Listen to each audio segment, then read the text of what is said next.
अस्सलामुअलैकुम, सुबह खैर एवरीवन। मैं हूं आपकी होस्ट सबा शेख। और कैसे हैं आप लोग? ठीक ठाक हैं, मज़े में हैं, टिप टॉप हैं? जी हाँ। अच्छा, दिन का आगाज़ ना बड़ा खुशी खुशी करना चाहिए, चाहे कितनी भी पैनिक हो, चाहे आप ट्रैफिक जैम में फंस जाएं। और आज अगर मैं अभी आपको बताऊं तो मैं भी ट्रैफिक जैम में ही लेट हुई और फिर जल्दी जल्दी हम रेडी हुए और जल्दी जल्दी हमने सोचा कि हमारे जो व्यूवर्स हैं, हमारे जो फैंस हैं, वो हमारा वेट कर रहे होंगे और हम टाइम से जो है वो ऑन एयर जाएँ। तो जनाब, यही खूबसूरती होती है चीज़ों को मैनेज करने की, यही खूबसूरती होती है चीज़ों को लेकर चलने की। अच्छा जनाब, आज एक ऐसा टॉपिक मैं आपके साथ में डिस्कस करूंगी इंट्रो में, जो शायद हमारी ज़िंदगियों में हम हर जगह किसी ना किसी को देखते हैं और ऐसे लोग हमें शायद कहीं ना कहीं मिलते हैं। बट बड़े लकी होते हैं वो लोग जिनकी मुलाकात इन लोगों से नहीं होती, लेकिन ऐसा मुमकिन हो नहीं पाता। उसकी रीज़न क्या है कि ये लोग होते हैं खुद पसंदी का शिकार। जी हाँ, अगर मैं बात करूं तो खुद पसंदी का शिकार जो लोग होते हैं इनको नार्सिसिस्ट भी कहा जाता है। और ये एक साइकोलॉजिकल टर्म भी होती है।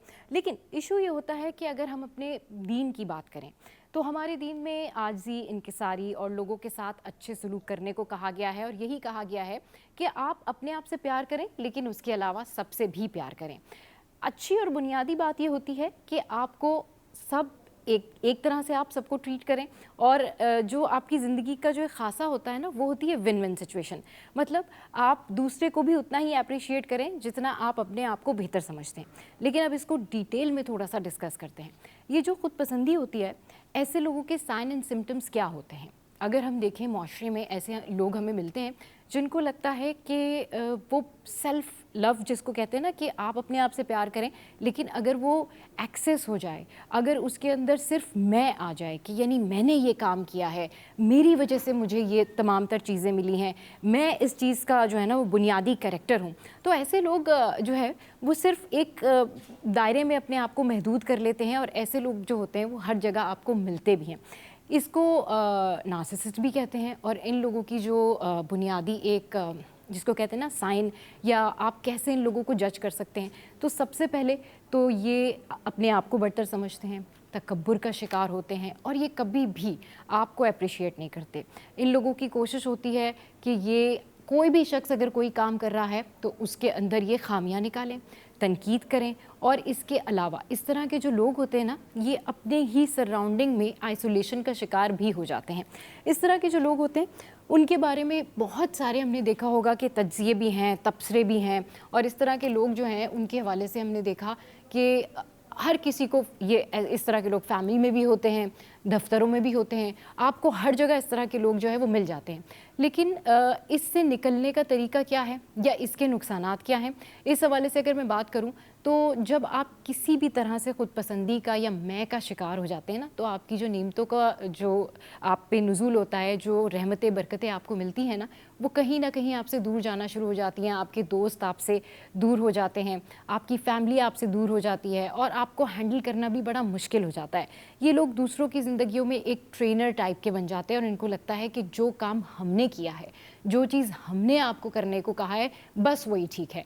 आपका ओपिनियन मैटर नहीं करता, आपकी लाइफ इनके लिए मैटर नहीं करती। आप इनके सामने कितना भी इम्पॉर्टेंट टॉपिक डिस्कस करें, कितनी भी नसीहत की बात करें, कितनी भी आप इनको स्टोरीज सुना दें कि भाई ज़िंदगी गुजारने के लिए दूसरों को भी लेकर चलना होता है, दूसरों की भी बात रखनी होती है, लेकिन क्योंकि ये खुद पसंदी का शिकार होते हैं और ये जो इनकी मेंटल कंडीशन होती है या जो नेचर होती है, हमारे दीन में हमें आला अखलाकियात का दर्ज दिया गया है और ये कहा गया है कि आप आजी और इनकिसारी से चलें। लेकिन ये जो इस तरह के लोग होते हैं ये दीन से भी दूर होते हैं और दुनिया में जो लोग मौजूद होते हैं ना, ये उनका ख्याल भी नहीं रखते। इस तरह के लोगों का जो असल मकसद होता है, ये हमेशा अपने मुफाद के लिए काम करते हैं। इनके साथ जितने भी लोग होते हैं ये समझते हैं कि इस तरह के जितने भी लोग इनके साथ में काम कर रहे हैं शायद वो बड़ा कमतर हैं। ये किसी को कभी ना अप्रिशिएट नहीं करते और ऐसे लोग दूसरों की ज़िंदगियों में टॉक्सिक बन जाते हैं। और आपको पता है 9 टाइप्स होती हैं टॉक्सिक लोगों की, जिसमें से एक टाइप जो है वो नार्सिसिस्ट है, यानी खुद पसंदी का शिकार लोगों की ये टाइप होती है। और इस तरह के लोगों का एक जो जेन्युइन प्रॉब्लम होता है, वो प्रॉब्लम ये होता है कि ये अपने मुफाद के लिए किसी भी हद तक जाते हैं। ये गुरेज नहीं करते इस बात से कि ये अपने मुफाद के लिए किसी भी हद तक जाएं, आपको इस्तेमाल भी करते हैं। और इनके अंदर एक जो मैं, इनकी जो मैं है उसकी वजह से ये बहुत सारे लोगों की लाइफ भी बर्बाद कर देते हैं।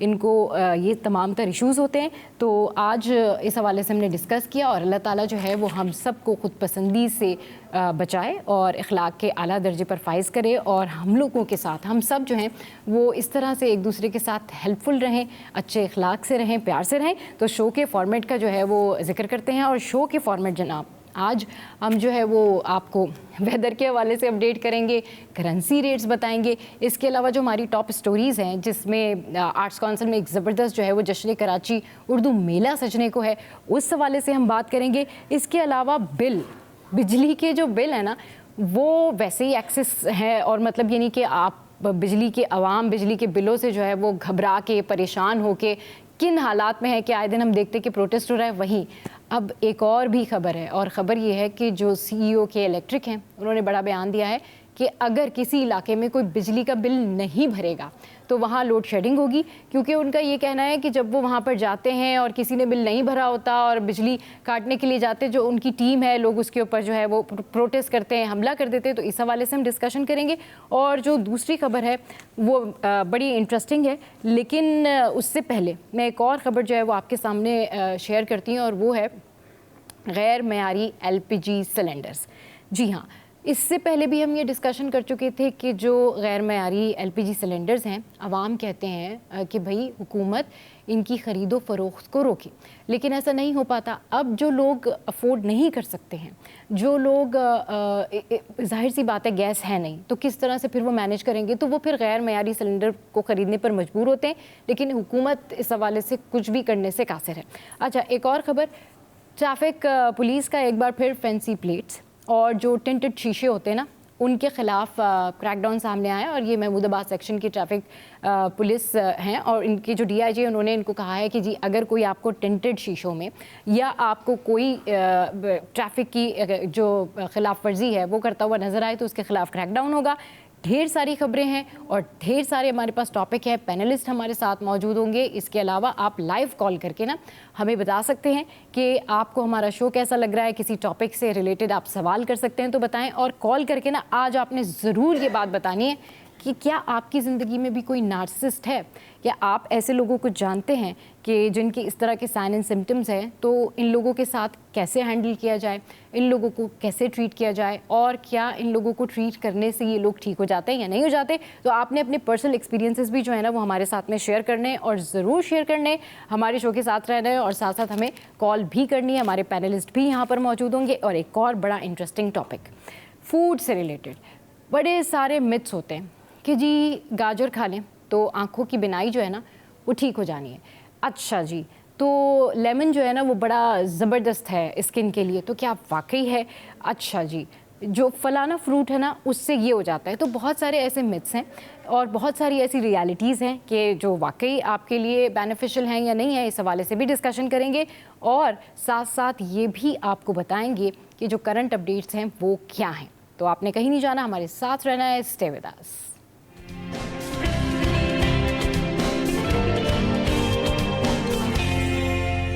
Welcome back. तो जनाब इस वक्त हमारी टॉप स्टोरीज पे डिस्कशन के लिए हमारे सीनियर रिपोर्टर्स हमारे साथ मौजूद हैं। महराज भाई हमारे साथ हैं और अयाज भाई हमारे साथ इस वक्त मौजूद हैं। अच्छा सॉरी, खुर्शीद भाई हमारे साथ हैं और महराज भाई हमारे साथ मौजूद हैं। लेकिन उससे पहले चलेंगे हम स्टॉक मार्केट का हाल अहवाल जानते हैं, जहाँ पर अयाज भाई मौजूद हैं। तो अयाज भाई गुड मॉर्निंग, क्या हाल चाल है आपके, कैसे हैं ये बताइए, कैसे देख रहे हैं मार्केट को आज?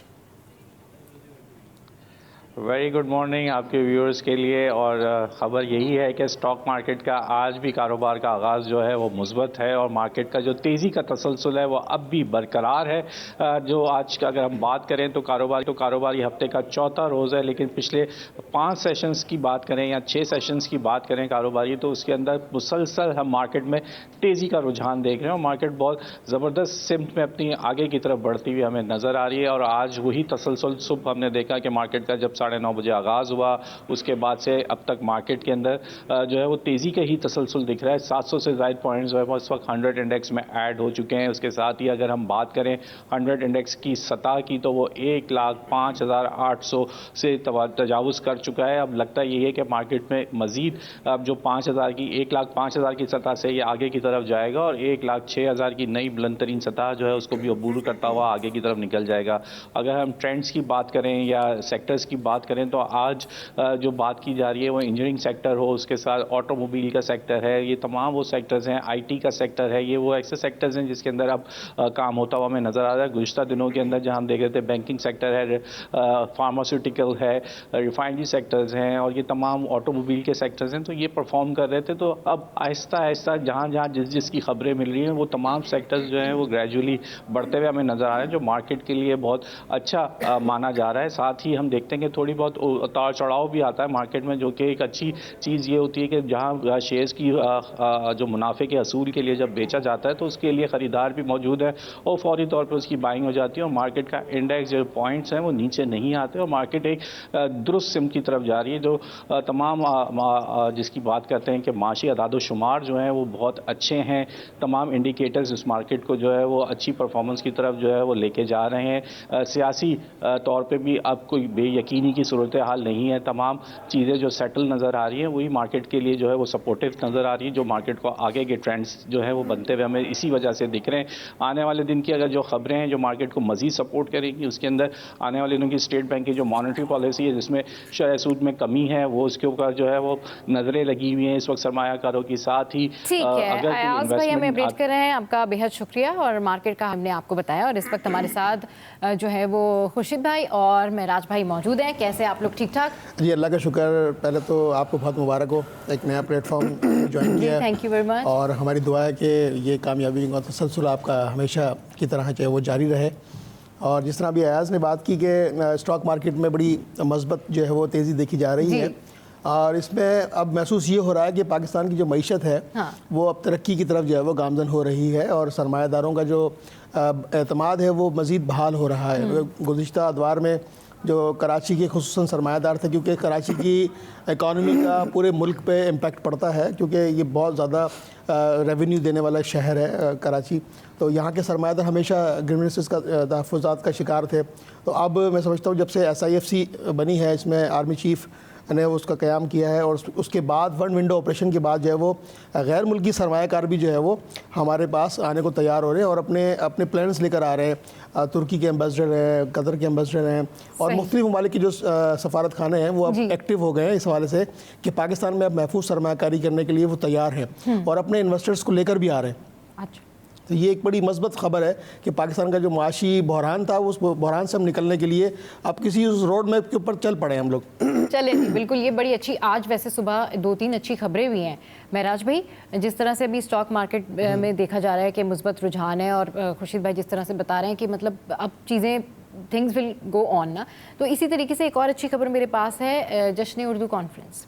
इस हवाले से थोड़ा सा ऐड ऑन कीजिए और बताइए कि अब ये 5 रोज़ा जो है ये कॉन्फ्रेंस होने जा रही है और एक मतलब एक होता है ना कि जितने इवेंट्स होते हैं लोग मिलते हैं, अपनी ख्यालात जो है वो शेयर करते हैं और बहुत अच्छी एक्टिविटी होती है। इस हवाले से बताएं। देखिए जी, बिल्कुल आज से इसका आगाज़ हो रहा है और चले खैर मैं तो एक बैसेज क्राइम रिपोर्टर भी हमें तो ट्रैफिक पुलिस ने गुज़िश्ता नहीं, मैं उस पे आऊंगी, मैं समझ गई थी कि आपके दिल की आवाज़ वहाँ है, लेकिन पहले मैंने कहा अच्छी खबरें तो आर्ट्स काउंसिल से स्टार्ट कर लिया जाए। अच्छा, बहुत अच्छी बात है। अच्छा, काफ़ी अरसे बाद ना कराची में और तो कुछ अच्छी खबरें सुनने को मिलती हैं, अच्छा लगता है। अभी आइडियाज़ गुजरा, ठीक है, सारी दुनिया से लोग आए और अल्हम्दुलिल्लाह अमन व अमान के साथ मामलात निमट गए। उससे पहले हमने देखा था कि एक फेस्टिवल हुआ था आर्ट्स काउंसिल में, वो भी इंटरनेशनल फेस्टिवल था, उसमें दुनिया भर से लोग आए हुए थे। और अब ये आलमी उर्दू कॉन्फ्रेंस जो है वो 17वीं आई थिंक 17वीं, जी हाँ, तो ये आज से शुरू हो रही है। जाहिर बात है यहाँ भी एक बहुत बड़ा गुलदस्ता है, ये गुलदस्ता है। इसी से रिलेटेड मैं आपसे बात करना चाह रही थी कि अब यहाँ पर जाहिर सी बात है काफ़ी लोग होंगे, काफ़ी एक्टिविटी होगी, तो अभी जो ट्रैफिक के मामलात हैं वो ऑलरेडी जो है वो आप देखें क्या सिचुएशन चल रही है, तो अब मेरे ख्याल में अच्छी तरीके से इनको ट्रैफिक प्लान कर लेना चाहिए। देखिए जी, जिस तरह से ट्रैफिक प्लान हुआ था आइडियाज़ के मौके पर, अगर पुलिस ने उस तरह की एक्टिविटी रखी अपनी और उसी तरह से उन्होंने अपनी सारी प्लानिंग की तो शहर में ट्रैफिक जैम नहीं होगा और नॉर्मल गाड़ियाँ चलती रहेंगी। और इसके हवाले से मैं आपको बताऊँ, गुज़िश्ता रोज़ जो है IG सिंध गुलाम नबी मेमन जो है वो ड्राइविंग लाइसेंस ब्रांच गए थे। वहाँ पर उन्होंने एक स्पेशल इजलास किया जिसमें DIG ट्रैफिक वगैरह भी मौजूद थे, DIG लाइसेंस ब्रांच भी मौजूद थे, और उन्होंने भी इस चीज़ पर जोर दिया है कि ट्रैफिक की रवानी में किसी तरह का जो खलल है वो बर्दाश्त नहीं किया जाएगा और उसके लिए ट्रैफिक पुलिस को काम करना है। और साथ में उन्होंने फिर ये भी कहा कि हमारे यहाँ एक रुझान बहुत परवान चढ़ चुका है कि अब जी बगैर लाइसेंस के हम अपने बच्चों को भी गाड़ियाँ दे देते हैं, मोटरसाइकिलें दे देते हैं।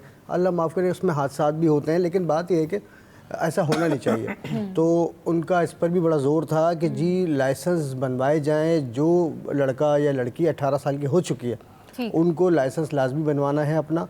और दूसरी बात, उन्होंने ट्रैफिक पुलिस को ये हिदायत की है कि इस इवेंट के मौके पर भी और इससे हटकर भी शहर में जितने भी ट्रैफिक जैम के इश्यूज़ हैं उसको किसी भी तरह हल करें। लेकिन उनकी मजबूरी थोड़ी सी यहाँ पर आती है कि हमारे यहाँ सिंध सरकार की जानिब से जो है काफ़ी जगह पर जो है तरक्याती काम छेड़े हुए हैं एक साथ।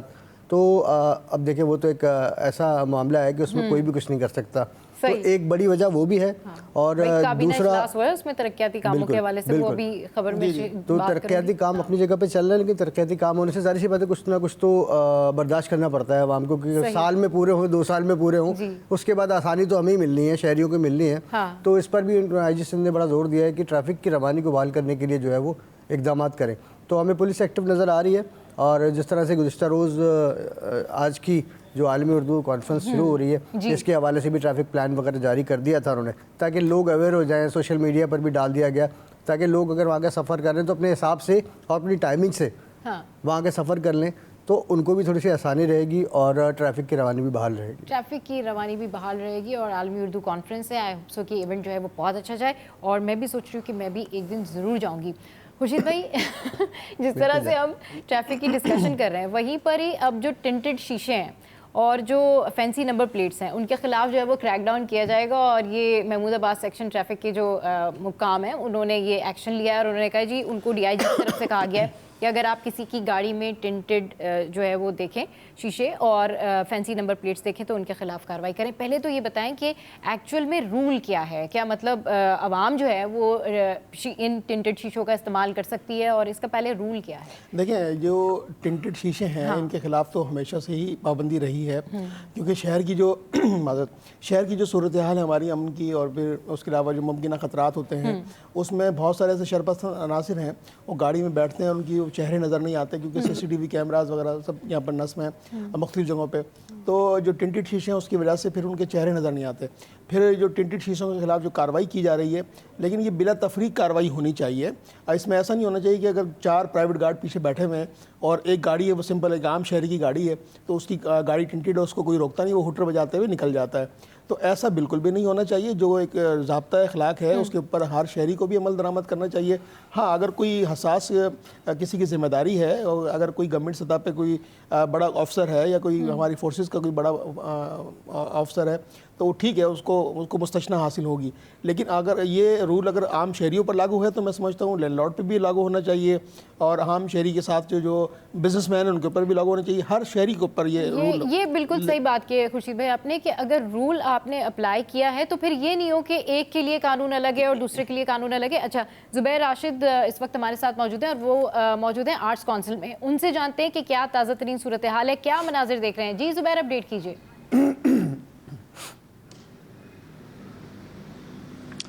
आज बिल्कुल देखें, अगर बात की जाए आलमी उर्दू कॉन्फ्रेंस के हवाले से तो 17वीं आलमी उर्दू कॉन्फ्रेंस जो है उसका इनेकाद आज से बाकायदा तौर पर हो रहा है और इफ्तिताही आज YMC ग्राउंड में जो है वो मुनक़िद की जाएगी, जिसमें वज़ीर आला सिंध सैयद मुराद अली शाह साहब जो है बतौर मेहमान खुसूसी उस तकरीब में शिरकत करेंगे। इसके अलावा जो खुतबा इस्तक़बालिया है वो सदर आर्ट्स काउंसिल मोहम्मद अहमद शाह जो है वो पेश करेंगे, जबकि हुमा मीर जो है वो उस तकरीब की निज़ामत के जो फ़राइज़ है वो अंजाम देंगी। 4 रोज़ा आलमी उर्दू कॉन्फ्रेंस है और पाकिस्तान का सबसे बड़ा अदबी मेला जो है ये माना जाता है और बड़े आबोताब से इसका इनेकाद किया जाता है। और अगर आज के शेड्यूल के हवाले से मैं आपको बताऊं तो आज एक बड़ी ज़बरदस्त सी नशिस्त जो है वो आज मुनक़िद की जाएगी, जिसकी सिदारत जो है नामवर अदीब व दानिश्वर अनवर मकसूद जो है वो अंजाम देंगे। इसके मारूफ मेज़बान वसीम बदामी और ताबिश हाशमी के दरमियान जो है मुकालमा पेश होगा। तो बड़ा खूबसूरत सी, बड़ी ज़बरदस्त सी, तंज़ो मज़ा से भरपूर जो है नशिस्त आज मुनक्किद की जाएगी, जिसका अनवान जो है रखा गया है मैं हूँ कराची।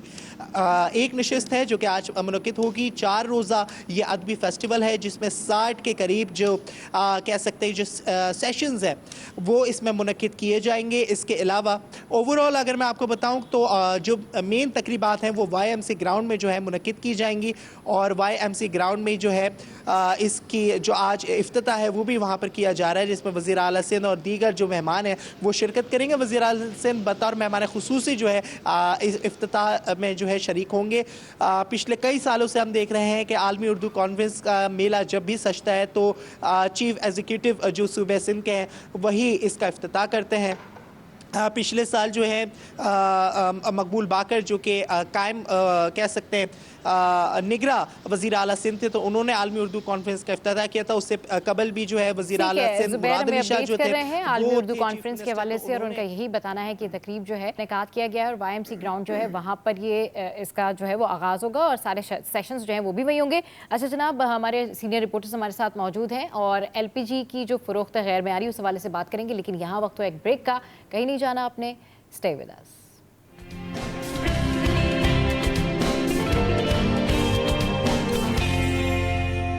Welcome back. तो जनाब इस वक्त कुछ मौसम की बात कर लेते हैं और उसके बाद फिर जाएंगे हमारी टॉप स्टोरीज पर। तो मौसम जो है वो चेंज हो गया है और जिस तरीके से बताया जा रहा था ना महकमा मौसमियात की जानिब से कि मंगल बुध को तेज़ हवाएं चलेंगी, जुमेरात तक जो है वो दर्जा हरारत बहुत ज़्यादा कम हो जाएगा, तो कहीं ना कहीं सिमिलर तो है। लेकिन अभी आज क्या हाल हवाल रहेगा मौसम का ये आपको बताते हैं, सो हियर वी गो।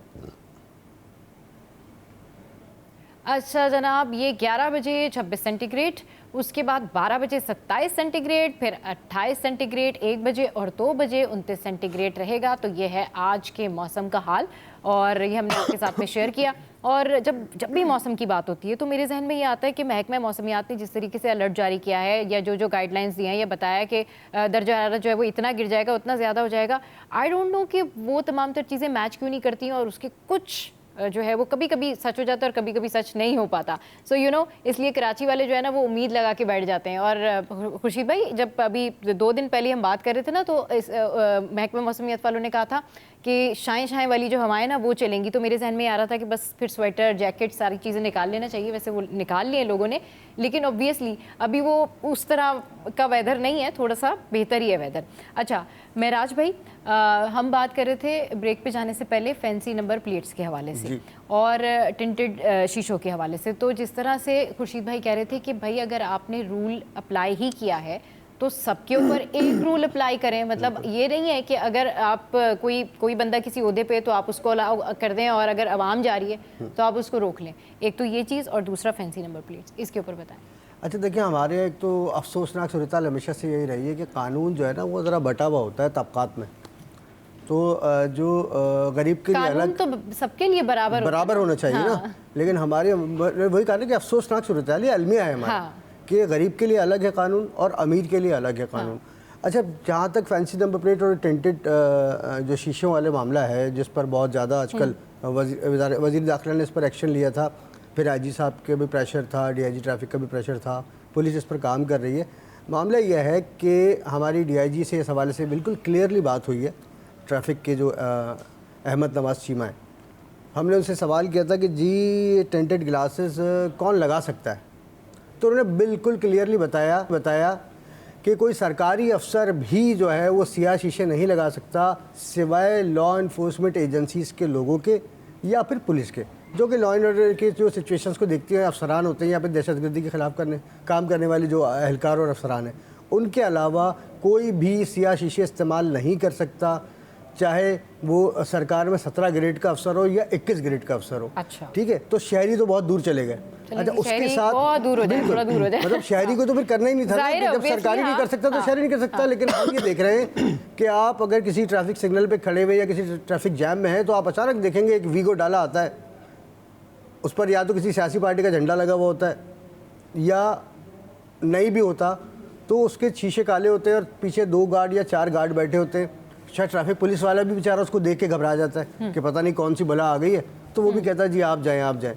तो बात यह है कि तबकाती फ़र्क नहीं रखना चाहिए। तो इसके ऊपर फिर इम्प्लीमेंट कितना हुआ, फिर कितने अभी देखें, अभी हमने लास्ट वीक का जो डेटा हमने रिपोर्ट किया था सिटी 21 पे, तो उसमें फैंसी नंबर प्लेट पे और सिया शीशों वाले मामले पे जो है, और हूटर और सायरन वाली गाड़ियों पे, ये सब मजमूई तौर पर मिला के सिर्फ 7 दिन में, एक हफ्ते में 9 करोड़ से ज़ायद के जुर्माने शहरियों को किए गए और 1,10,227 चालान किए गए। 9 करोड़ जुर्माने? जी हाँ, और इसका जो रकम बनी थी ना, 1,10,227 जो चालान हुए थे, उनकी जो रकम बनी थी वो 9 करोड़ से ज़ायद थी।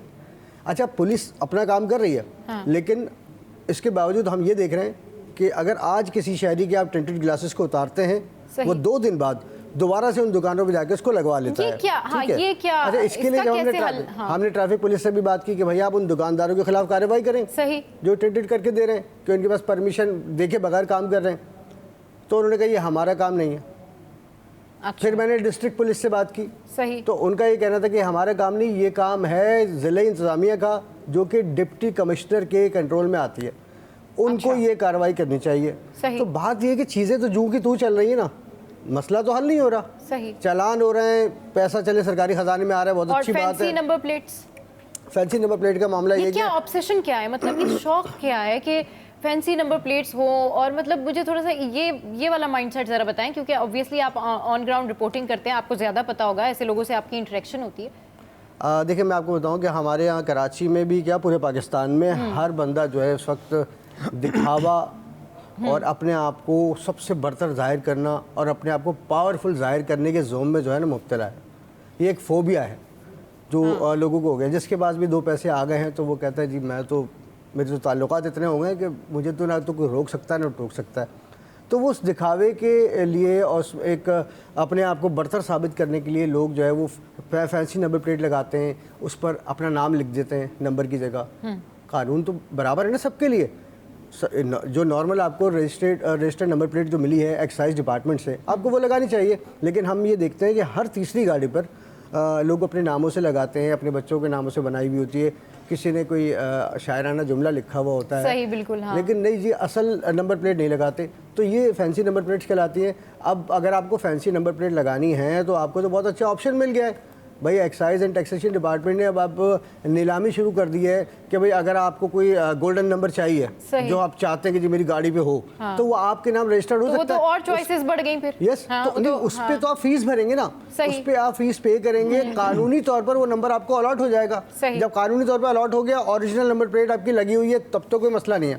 लेकिन हमारे यहाँ प्रॉब्लम ये है कि हम जाते हैं कि सदर में, रीगल पे और अपना प्लाजा पे, तारिक रोड पे हम जाते हैं, अपनी मनपसंद नंबर प्लेट लेते हैं और अपनी मर्जी से खुद ही लगा लेते हैं, हमें किसी की परमिशन की जरूरत नहीं होती। वो तो, इससे पहले जो बात कर रहे थे ना, मतलब हमारे शहर में ये हाल है कि जिसका जो दिल चाहता है वो कर लेता है, उसको कोई परवाह ही नहीं होती, कोई रोकने वाला नहीं होता। अच्छा, ये सिर्फ हमारे ही शहर में है। हाँ, आप इस शहर से निकल जाएं, कराची से जी, आप यही काम मुझे इस्लामाबाद में करके दिखाइए, ठीक है? नहीं कर सकते। हाँ, नहीं होगा। और चले फिर बाहर, मुल्क से बाहर की बात कर लें तो वहाँ का तो आप यहाँ बैठ के भी तस्वुर नहीं कर सकते ना।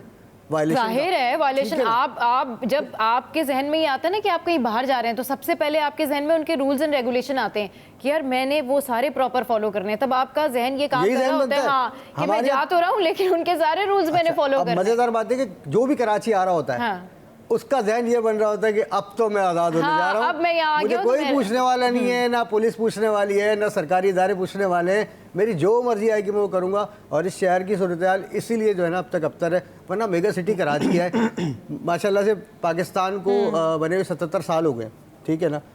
सारी दुनिया में जो हमारे बाद बनने वाले ममालिक थे उन्होंने भी तरक्की कर ली, और कराची जैसा शहर जो कि रीढ़ की हड्डी की हैसियत आज भी रखता है, सही, उसके साथ सूरत हाल यही है कि यहाँ आप जो दिल चाहे करें, आपको कोई पूछने वाला नहीं है और कोई रोकने और टोकने वाला नहीं है। सही। खुर्शीद भाई, गैर कानूनी सिलेंडर्स की जो ख़रीदो फरोख्त उसके हवाले से इससे पहले भी हम बात कर चुके हैं। अवाम जो है वो सिलेंडर्स ख़रीदते हैं जस्ट बिकॉज ऑफ दैट कि they can not afford that, वो अफोर्ड नहीं कर सकते। और जो दुकानदार हैं या दीगर लोग हैं वो ये कहते हैं कि जी हुकूमत इसके ऊपर क्रैकडाउन करे, इंतज़ामिया इस पर पाबंदी लगाए, तो ये किस तरह मसला सॉल्व होगा? क्योंकि देखिए अब सीज़न चेंज हो गया है और अब आए दिन सर्दियों में हम ये देखते हैं कि सिलेंडर फटने के वाक़यात सामने आते हैं और इससे रिलेटेड बहुत सारी ऐसी खबरें होती हैं और कई ऐसे घर होते हैं जो कि तबाह हो जाते हैं जस्ट बिकॉज ऑफ दैट कि उन्होंने गैर मयारी सिलेंडर का इस्तेमाल किया होता है। हुकूमत इस हवाले से, इंतज़ामिया इस हवाले से गाइडलाइंस क्यों नहीं देती कि आपने किस मयार का सिलेंडर लेना है? जो आई गेस 16 ग्रेड का कोई लोहा है उसके अकॉर्डिंगली जो है वो सिलेंडर ख़रीदना चाहिए। तो आवाम में आगाही कौन देगा और ये इनके ऊपर पाबंदी कौन लगाए? देखें, जहाँ तक आपने बात की ज़ाब्ता अखलाक की, रूल्स एंड रेगुलेशन की, तो वो गवर्नमेंट की सतह पे मौजूद हैं। उसके अलावा LPG एसोसिएशन बनी हुई है, उसके अंदर भी रूल्स मौजूद हैं कि आपको सिलेंडर कौन सा लेना चाहिए और आप किस जगह पर, किस मकाम पर अपनी आउटलेट जो है वो बना सकते हैं। बदकिस्मती से हमारे यहाँ, जिस तरह अभी मिराज साहब बात कर रहे थे कि हमारे यहाँ हर फ़र्द जो है वो खुद एक आज़ाद है और उसकी एक अपनी दुनिया है। वो जब चाहता है रूल्स को बाईपास करता है, वो जब चाहता है इस मुल्क के कानून को भी तोड़ता है और इस मुल्क में रहते हुए बल्कि उसको पासदारी करनी चाहिए लेकिन उसकी पासदारी नहीं करता। आप देखेंगे गुज़िश्ता चंद अदवार में जब से ये LPG लॉन्च हुई है उसके बाद कितने हादसा हुए हैं, कितनी जानें ज़ाया हुई हैं और कितने मासूम जो है वो अपने पैरों से बिछड़ गए। इसी तरह ये LPG सिलेंडर जो है वो गाड़ियों में भी यूज़ होते हैं, स्कूल्स की वैन में भी यूज़ होते हैं।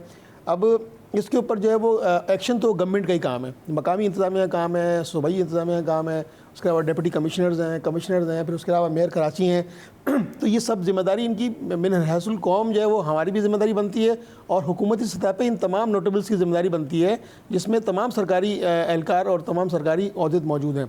लेकिन हमारे यहाँ जो LPG सिलेंडर्स की जो आउटलेट बने हुए हैं वो प्लाजा के नीचे बने हुए हैं। अब प्लाजा के नीचे बनिए जी, बहुत प्लाजा के नीचे बने हुए, प्लाजा के नीचे बनने से आप देखें कि ये 7 मंजिला अगर इमारत है और उसके नीचे एक आउटलेट बना हुआ है सिलेंडर्स का। और अब उसकी चेक एंड बैलेंस के लिए या तो मैंने अगर सिलेंडर ख़रीदना है तो मुझे इसकी जांच पड़ताल करनी चाहिए क्योंकि मुझे मेरी फैमिली सेव करनी है, मेरे बच्चे मुझे महफूज करने हैं और मेरे बच्चों के साथ मेरी जो मेरा पड़ोस है उसको महफूज करना है। ये तो मेरी जिम्मेदारी बनती है।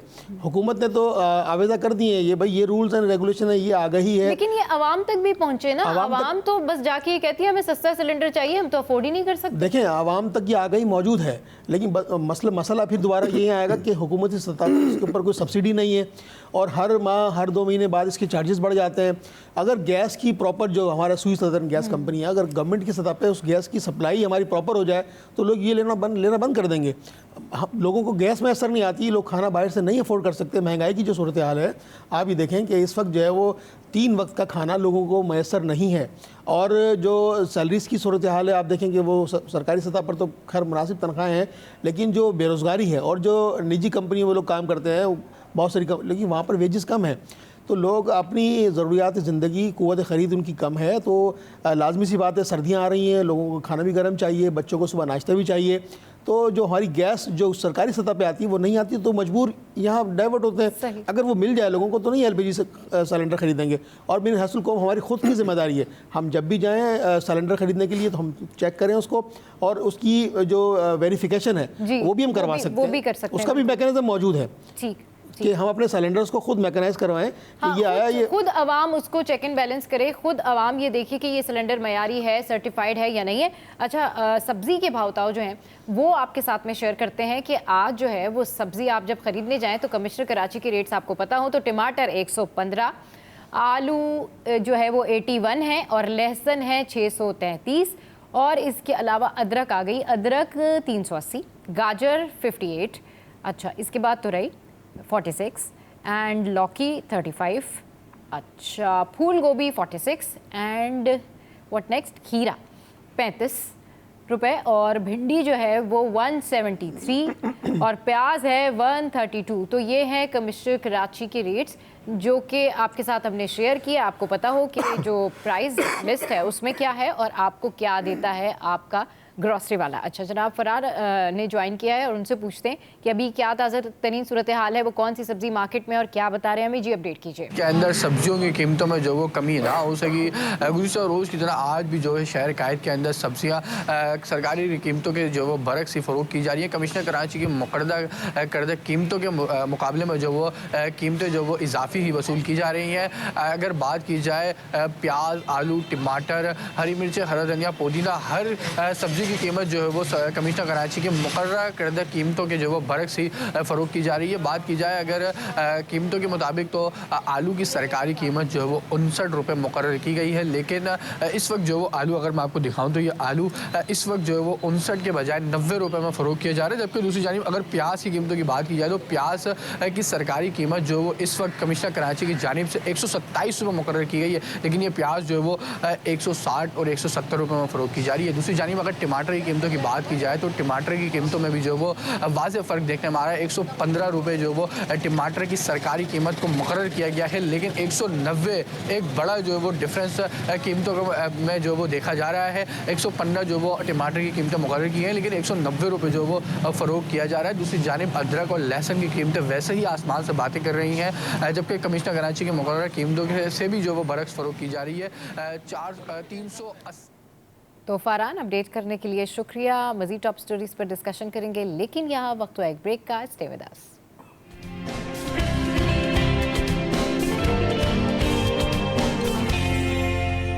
Welcome back. तो अभी कुछ करेंसी रेट्स जो है वो आपके साथ में शेयर करते हैं और उसके बाद फिर डिस्कशन करेंगे हमारे सीनियर रिपोर्टर से। Here we go. अच्छा जनाब, ये जो रेट्स हैं ये है 181 और फिर इसके अलावा जो दूसरे रेट्स आए हैं वो आए हैं 351, 74 एंड देन 315 और उसके बाद जो है वो 278। तो ये है माल का हाल, करेंसी रेट्स ये हैं, इसके अकॉर्डिंगली जाके आप बाय और सेलिंग कर सकते हैं। अच्छा खुर्शीद भाई, अभी ब्रेक के लिंक में हम जिस तरह बात कर रहे थे कि इलेक्ट्रिक से, बिजली के बिलों से आवाम वैसे ही बहुत ज़्यादा परेशान है, लेकिन अभी जो मुनिसलवी हैं COA के इलेक्ट्रिक के, उनकी जब सिंध असम्बली में जो मीटिंग थी, जो कमेटी का इजलास था, उसमें उनकी जो सिंध असम्बली के अरकान थे उनसे गर्मा गर्मी भी हुई और उन्होंने कहा कि अब जो बिजली का बिल नहीं भरेगा तो 14 से 18 घंटे की लोड शेडिंग होगी। माय क्वेश्चन इज़ कि अगर 6-7 लोगों ने, मतलब उस पूरे महल्ले में सब ने बिल भरे हुए हैं लेकिन 2 या 4 घरों ने बिल नहीं भरे हैं, तो उसका जो खमियाजा है वो पूरा इलाका या पूरी गली वाले भुगत रहे हैं। तो ये तो मेरे ख्याल में बाकियों के साथ तो नाइंसाफ़ी है। देखें सबा, ये जो इन्होंने अभी कहा है कि 14 घंटे की लोड शेडिंग है, तो ये तो ऑलरेडी शहर में हो रही है। ऐसा नहीं कि उन्होंने कल स्टेटमेंट दिए तो आज से ही लोड शेडिंग शुरू होगी। कराची के बेशतर इलाकों में लोड शेडिंग का सिलसिला जो है वो जारी है। 12 घंटे, 14 घंटे और 16 घंटे की लोड शेडिंग है। लेकिन इनका कहना ये है कि जहाँ पर इनकी रिकवरी कम है तो वहाँ पर ये लोड शेडिंग का जो दौरानिया है वो बढ़ाते हैं और कहीं मेंटेनेंस के नाम पे लोड शेडिंग होती है।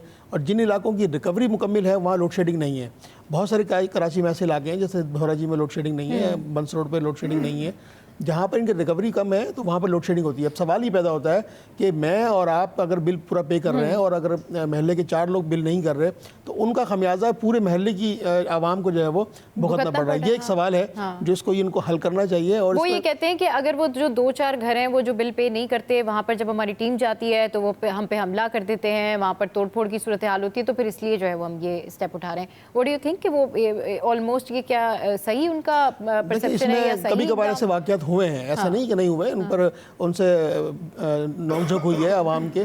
आवाम के अपने तहफ़्फ़ुज़ात हैं। आवाम कहते हैं कि भाई हमारे पास पैसे नहीं है ज़्यादा बिल पे करने के, बिजली के नर्ख जो है वो हमेशा बढ़ते रहते हैं, तो कहाँ से हम उसको पे करें। और लोड शेडिंग का मामला ये कि बिजली आती नहीं और बिल इतने आ जाते हैं। यही आवाम का पॉइंट है कि बिजली तो नहीं आती लेकिन फिर बिल जो है वो आपका इतना आ जाता है कि आपकी जो ऑलमोस्ट सैलरी है उससे ज़्यादा जो है वो बिल आ जाता है। बहुत शुक्रिया खुर्शीद भाई और मेराज भाई इस वक्त हमारे साथ मौजूद थे। और जब अभी ब्रेक का वक्त हो गया है, लेकिन जब ब्रेक से वापस आएंगे तो फूड मिथ्स के बारे में बात करेंगे। हमारे पैनलिस्ट हमारे साथ होंगे, तो आपने कहीं नहीं जाना। Stay with us, keep watching city at 10।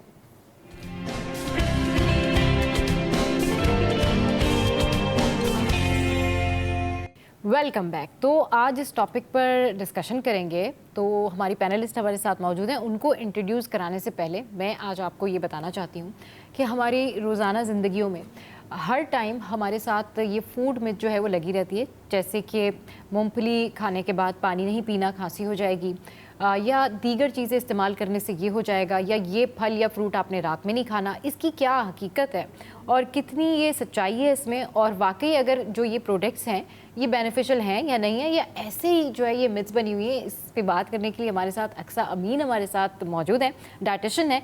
Welcome to the show. कैसी हैं अक्सा? थैंक यू, मैं बिल्कुल ठीक हूँ। अभी ब्रेक के लिंक में हमने इतनी सारी बातें कर ली है ना कि ऐसा लग रहा है जैसे हमने शो का आधा काम जो है ना वो हमने कर लिया है। अक्सा, बहुत सारे लोगों को बहुत सारी मिथ्स हैं। तो स्टार्टिंग फ्रॉम दी चिकन, जो जिक्र आप कर रही थी और जो आपने वो एक देखा सारा कुछ, तो वो थोड़ा सा बताएं कि ये how it is possible. So what's basically the question? The question is कि ये जो मछली, ये जो चिकन के अंडे हैं, लोग इसको इस्तेमाल करें और उसके बाद क्या वाकई ये इनको फ़ायदा देगा, या आप क्या समझती हैं कि जिस तरह से आपने एक शो का जिक्र किया, वहाँ पर ये बात हो रही थी, तो कितना रेलेवेंट है, कितना नहीं है, किस तरीके से आप इसको जो है वो बताना चाहेंगी लोगों को? See, let's be more specific on this ना, कि जो हमने वीडियो देखी, जो हमारे पास सर्कुलेट हुई, जो ऑब्वियसली हमारी पॉपुलेशन ने, ऑडियंस ने, सब ने ही देखी होगी, और उसका आउटकम कि हमारे पास पेशेंट भी इस कंसर्न के साथ आए, वेरी वेरी स्ट्रेंज. सो उसमें ये स्टेटमेंट दिया हुआ था कि जी जो चिकन के अंडे हैं, मतलब ठीक है, तो वो it's just a menstrual waste and it's not an egg. ठीक है, which is a very disturbing way of saying anything related to diet ना. सो पहले तो इट वाज क्वाइट डिप्रेसिंग. ठीक है, बहुत डिस्टर्बिंग था ऑब्वियसली, बट इसको समझना इसलिए ज़रूरी है कि देखें, एक न्यूट्रिएंट डेंस चीज़ है, एक चीज़ ऐसी है जिसके अंदर ग़िज़ाइयत मौजूद है, वो आपको फ़ायदा दे रही है ना. तो उससे रिलेटेड अगर इस तरह की मिसकंसेप्शन हो जाएंगी तो क्या होगा? अब आम उसको खाना छोड़ देगी. ऑब्वियसली अगर कोई हमें इस तरह से भी बोले तो क्या होगा? जाहिर सी बात है, दिल नहीं जाएगा. That's very common obviously. So it's not that, it's basically कि उनका अपना एक, देखिए वो तो सिर्फ अपना बॉडी रूटीन फॉलो कर रही हैं. ठीक है ना.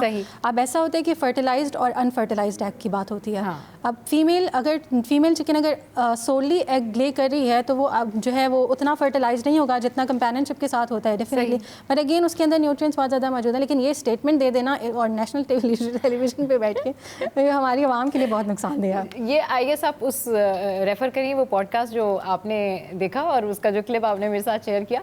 खैर, हम अब कुछ और बात करते हैं और इसी से रिलेटेड मज़ीद गलत फहमियों का जिक्र करते हैं. अच्छा, ये बताइए कि कम चिकनाई वाली ग़िज़ाएँ हमेशा सेहतमंद होती हैं, ये बात सच है या मिथ है या क्या है इसका? कम चिकनाई डिपेंड करता है कि कौन से टाइप की चिकनाई. ठीक है ना. हमारे यहाँ जो कॉन्सेप्ट या हमारी ट्रेडिशन में जो फॉलो हो रहा है ना, दो चीज़ें हैं इसके ऊपर. एक तो ये, कुछ लोग हैं, कुछ ऐसी अवाम है जो कि फ़ैट जिनकी कंजम्पशन ज़्यादा है. ठीक है. और दूसरे वो हैं कि जिन्हें लगता है क्योंकि उनकी फ़ैट कंजम्पशन ज़्यादा है और वो मोटे हो गए हैं, तो हम क्या करें, हम या तो डाइट से ऑब्सोलीट कर दें या कम कर दें. इंस्टेड ऑफ दिस आपको चाहिए कि आप हेल्दी फैट पे स्विच कर जाएं, जो कि आपको नट्स से मिल रहा है, आपको सीड से मिल रहा है, एवोकाडो से मिल रहा है, प्रोटीन फिश से मिल रहा है. इंस्टेड ऑफ कि आप सैचुरेटेड और ट्रांस फैट इस्तेमाल करें जो जमने वाली चिकनाई है. ठीक है, जैसे मक्खन हो गया, मार्जरीन हो गया, देसी घी हो गया. ज़्यादा क्वांटिटी में ऑब्वियसली इस्तेमाल करेंगे तो फैट डिपोजिशन होगी, आर्टरीज में जाके ब्लॉकेजेस क्रिएट करेगा. तो इट्स नॉट अबाउट कि बिल्कुल जो है फैट फ्री डाइट आपके लिए बहुत ज़्यादा अच्छी होगी, बट राइट अमाउंट ऑफ या फिर स्पेसिफिक बेहतर तौर वाला अगर आप फैट इस्तेमाल करें तो उसकी nutritional benefit. Balance fat diet के हवाले से भी मैं आपसे पूछूंगी, लेकिन पहले हम ये सारी मिथ्स जो है वो वन बाय वन क्लियर करते जाएं. मैं पहले अपनी जितनी सारी गलतफहमियां ना, मुझे वो मैं क्लियर कर लूँ कि भाई वो मैं सच समझ रही थी या नहीं समझ रही थी. ये बताएं कि चावल खाने से इंसान मोटा हो जाता है? डिपेंड्स ऑन कि कितना खाता है. अच्छा, ठीक है. अब चावल का मसला ये है कि वो इटसेल्फ बुरा नहीं है, लेकिन उसके अंदर फाइबर नहीं है. अच्छा, फाइबर इज लाइक कि अगर आप वो लेते हैं ना तो आपको फीलिंग ऑफ फुलनेस क्रिएट करता है. बहुत सारे लोग ये कहते हैं कि अगर आपने राइस रोज़ाना की बुनियाद पर खाने हैं, वो ओरिएंटल टाइप की डिश बना के, तो आप जो है उसको बॉईल कर लें, तो उससे जो उसकी एक आग होती है या एक उसका जो फैट डिपॉजिट करने का जो एक एलिमेंट होता है वो ज़रा कम हो जाता है, तो फिर आप मोटे नहीं होंगे. लेकिन अब जब वो घी में तड़के वाले चावल लगा के आप रोज़ खाते हैं तो वो फिर आपको नुकसान देता है. दोनों का बताएं. अगेन देखें, अगर आप इस तरह से तड़के लगाकर और बहुत ज़्यादा ऑयल या घी का इस्तेमाल करें, होता है ना सौंधी सी खुशबू आती है, नरम हो जाते हैं, अच्छा लगता है. अगर इस तरह से इस्तेमाल करेंगे डेली बेसिस पे तो obviously it's not about the rice. Definitely आप किस तरह से कुकिंग टेक्निक्स आपकी क्या यूज़ करें, वो मतलब it's quite understandable, it's self explanatory कि भाई फैट का कंटेंट इसके अंदर आ रहा है ना. दूसरा ये कि आई डोंट नो ये वाला क्या स्टेटमेंट है. बहुत सारे लोग ये भी कहते हैं कि जी आप राइस खा रहे हैं, चावल ले रहे हैं, तो उसमें स्टार्च होता है तो वो कॉन्स्टिपेशन भी करता है.